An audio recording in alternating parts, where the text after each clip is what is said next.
అప్పుడు అర్జునుడు ఓడిపోయి శ్రీకృష్ణుని దగ్గరికి వెళ్తాడు. వెళ్ళి, కృష్ణ, నా గుర్రాన్ని ఒక్క చిన్న రాజు, ధ్వజుడు అనే రాజు బంధించాడు. నేను యుద్ధం చేసి గెలవలేకపోయాను, సమయం తీసుకొని వచ్చాను అంటాడు. అప్పుడు శ్రీకృష్ణుడు చెప్తాడు, కళ్ళు మూసుకొని చూసి, ధ్వజుని మనం ఏమి చేయలేము. ఎందుకు చేయలేము అంటే పరిపూర్ణమైన భక్తి, పరిపూర్ణమైన ధర్మనిష్ఠుడు, పరిపూర్ణమైన సత్యనిష్ఠుడు. కాబట్టి అలా కాదు, ధ్వజుని మనం వేరే విధంగా చేద్దామని చెప్పి శ్రీకృష్ణుడు బ్రాహ్మణ రూపం ధరించి, అర్జునుని కూడా బ్రాహ్మణ రూపం ధరించి ధ్వజుడి ఇంటికి వచ్చారు.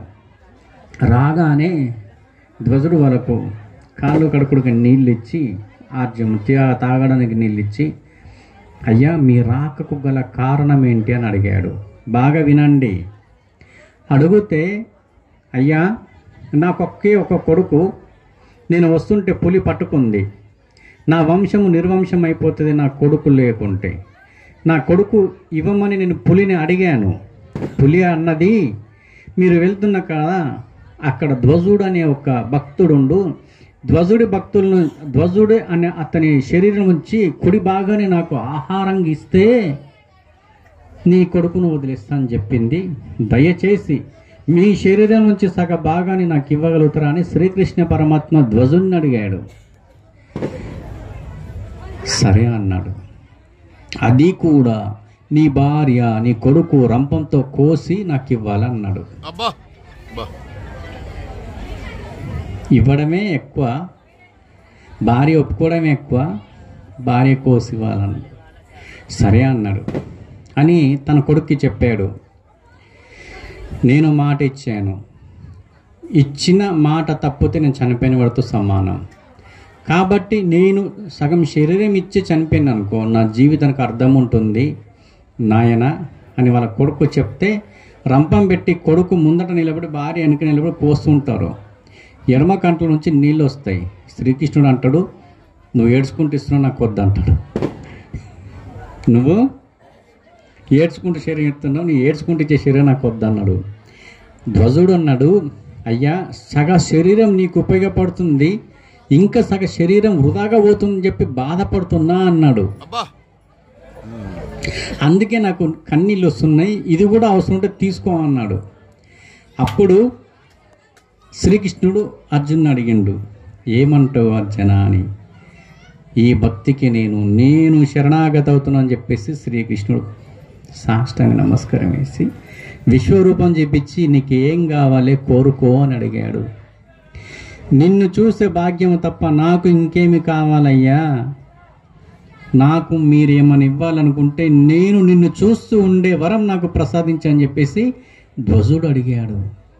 అప్పుడు చెప్పిండు, ధ్వజ ప్రతి టెంపుల్ ముందు నీకు ప్రతిరూపంగా ధ్వజస్తంభం పెడతారు, నేనే నిన్ను చూస్తాను చెప్పాడు. ఏమన్నాడు? నువ్వు నన్ను చూడడం కాదు, నేనే నిన్ను చూస్తా అని చెప్పాడు. కాబట్టి పరిపూర్ణమైన ప్రేమకి, పరిపూర్ణమైన భక్తికి ఏది లేదు. మనము ఎన్ని జపాలు చేసామన్న విషయం పక్కన పెడితే ఎంతసేపు ప్రశాంతంగా దైవ సన్నిధిలో ఉండగలిగినాము. అందుకే పెద్దలు అంటారు,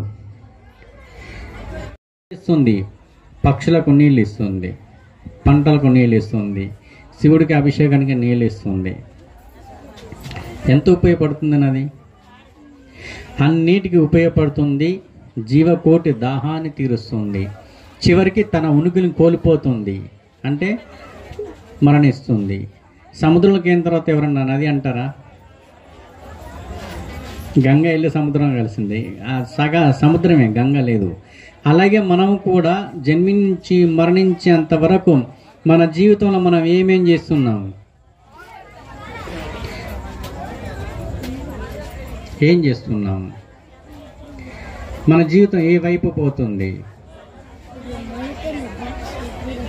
అని మనం తెలుసుకోవాలి. వీళ్ళకి తొందర ఉన్నట్టుంది. సరే,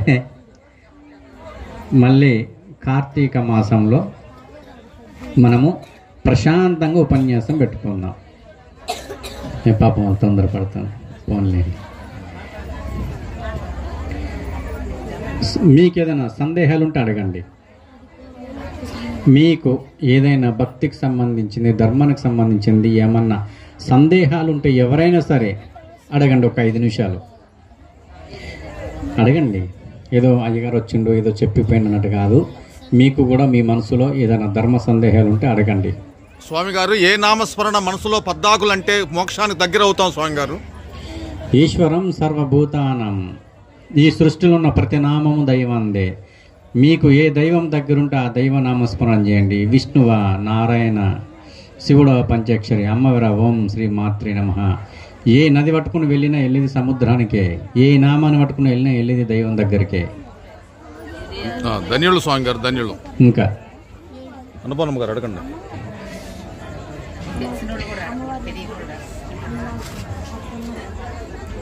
అడగండి. ఇంకా ఒక 5 నిమిషాల సమయం ఉంది కాబట్టి మీకు కూడా మీరు అడగండి అమ్మ. ఒకటి,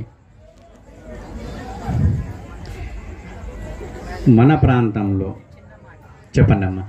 మనసు స్వస్థంగా మనసు బాగుండాలి. కానీ ఏదో ఇల్లు కడుక్కోలేదు, స్నానం చేసి శుద్ధిగా ఒత్తిని పట్టేసుకుంటే చాలు. మన మనసు బాగున్నప్పుడు ఎన్ని పూజలు చేసినా వృధానే, ఏది చేసినా వృధానే. అది మన మనసు బాగుండి అందరినీ మంచిగా ఆలోచిస్తే దాన్ని మించిన భగవంతుడే లేడు. అదే నేను అలా మంచిదేనా కాదా అని అడుగుతున్నాను.